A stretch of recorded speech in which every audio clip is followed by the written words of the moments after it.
Hello friend, સ્વાગત છે તમારું અર્ચનાની વાનગીમાં. અને આજે હું અહીંયા બનાવીશ ટેસ્ટમાં એવી યમ્મી લાગે એવી ગુજરાતી પૂરણપોળી બનાવી અને એની રેસીપી હું તમને શેર કરીશ. તો મારી રેસીપી સારી લાગે તો મારી ચેનલને સબસ્ક્રાઈબ કરવાનું ભૂલતા નહીં અને મારા આ વિડીયોને વધારેમાં વધારે તમારા ફ્રેન્ડ્સને શેર કરજો. તો પૂરણપોળી બનાવવા માટે આપણે એક આ રીતે બાઉલ લઈ લઈશું અને એમાં તુવરની દાળ એડ કરી દઈશું. હું અહીંયા આ રીતે 2 કપ તુવરની દાળ લઈશ. તમારે જે રીતે માપ લેવું હોય એ રીતે તમે લઈ શકો છો. હું અહીંયા 6 થી 7 વ્યક્તિ માટેની પૂરણપોળી બનાવવાની છું.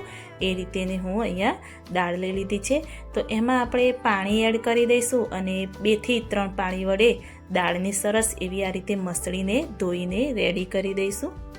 તો દાળ ધોઈ અને આ રીતે આપણે બધી જ દાળ કુકર લઈ અને કુકરમાં એડ કરી દેવાની. અને જે કપથી આપણે તુવરની દાળનું માપ લીધું હતું એ જ કપથી આપણે 4 કપ પાણી અંદર એડ કરવાનું. એ આપણું પરફેક્ટ માપ છે. દાળ આપણી ઢીલી ન થાય એનું આપણે ખાસ ધ્યાન રાખવાનું, જેથી આપણે માપ લઈને જ પાણી અંદર એડ કરવાનું. આ રીતે પાણી એડ કરી અને આપણે ઢાંકી અને 10 મિનિટ સુધી એને ગેસની ફ્લેમ ચાલુ કરી અને થવા દઈશું.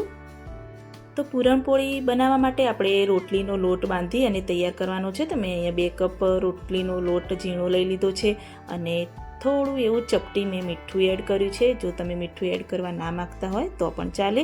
અને મોણ માટે 2 ટેબલ સ્પૂન મેં અહીંયા તેલ લઈ લીધું છે. મસળી અને થોડું પાણી એડ કરી અને આપણે સરસ એવો સ્મૂથ લોટ બાંધી અને તૈયાર કરી દઈશું.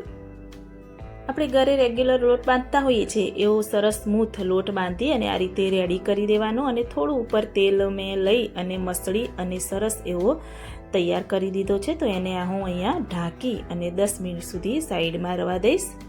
તો દાળ આપણી બફાઈ ગઈ છે કે નહીં એ કુકર ખોલીને ચેક કરી લઈશું. તો દાળ આપણી સરસ એવી બફાઈ ગઈ છે. આ રીતેની દાળ આપણે બાફવાની છે. તો એને હું અહીંયા મેસરની મદદથી સરસ એવું મેશ કરી દઈશ. તો આ રીતે બધી જ દાળ આપણે મેશ કરી દેવાની છે.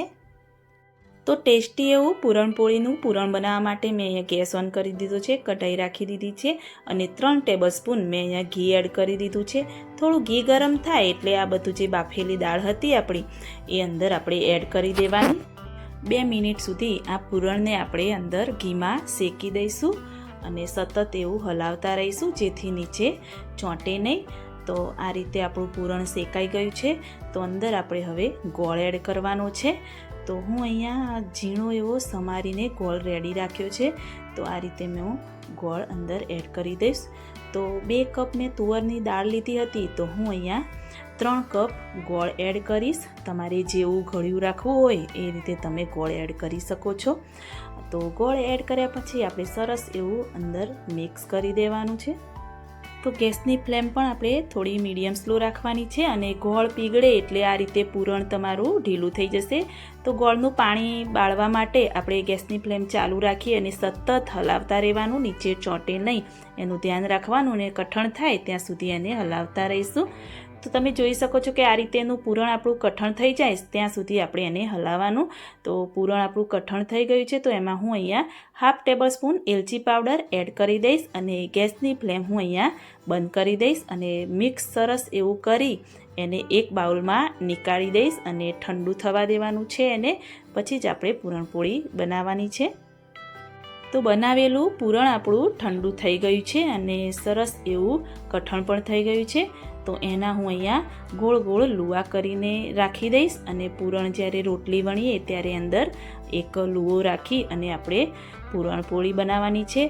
હું અહીંયા લુવા કરીને તૈયાર કરીને રાખું છું. જો તમે ચમચી વડે પણ સ્ટફિંગ ભરવા માગતા હોય તો પણ ચાલે. તો હું આ રીતે બધા જ લુવા બનાવીને રેડી કરી દઈશ.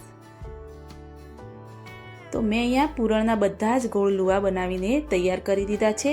તો હવે આપણે પૂરણપોળી બનાવીશું. એના માટે રોટલીનો લોટ જે બાંધ્યો હતો એની આ રીતે ગોળ રોટલી આપણે મીડિયમ સાઇઝની વણી દેવાની. અને આ રીતે જે એક લુવો લઈ અંદર રાખી ઉપરનો વધારાનો લોટ આપણે સાઈડમાં લઈ લેવાનો અને આ રીતે હાથ વડે થોડું એવું પ્રેસ કરી દેવાનું.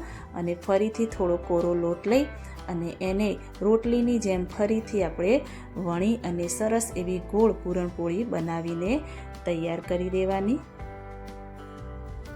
અહીંયા સાઈડમાં ગેસ ઓન કરી તવી પણ રાખી દીધી હતી અને વણેલી પૂરણપોળી આપણે તવી ગરમ થાય એટલે અંદર રાખી દેવાની અને આ રીતે ધીમી ગેસની ફ્લેમ પર એને આપણે શેકી દઈશું. તો થોડું એવું આપણે ઉપર ઘી લગાવી દઈશું જેથી સરસ એવી આપણી ટેસ્ટી પૂરણપોળી આ રીતેની શેકીને રેડી થાય. તો હું અહીંયા સાથે સાથે પૂરણપોળી વણતી જઈશ અને બાજુમાં ઘી લગાવીને પૂરણપોળીને શેકતી જઈશ. તો આ રીતે બધી જ પૂરણપોળી હું બનાવીને તૈયાર કરી દઈશ અને બધી જ પૂરણપોળી તૈયાર થાય એટલે સર્વિંગ પ્લેટમાં હું નીકાળી દઈશ. તો સરસ મજાની તુવર દાળની યમ્મી એવી ટેસ્ટી પૂરણપોળી મેં બનાવીને તૈયાર કરી દીધી છે. તમે પણ ઘરે ચોક્કસથી ટ્રાય કરો અને ઘરના સભ્યોને ચોક્કસથી ખવડાવો અને મને કમેન્ટમાં જરૂરથી બતાવો કે મારી આ રેસીપી તમને કેવી લાગી. મારી રેસીપી સારી લાગી હોય તો મારી ચેનલને લાઈક, શેર, કમેન્ટ કરવાનું ભૂલતા નહીં. તો મળીએ કોઈ એક નવી રેસીપી સાથે. ત્યાં સુધી બાય બાય.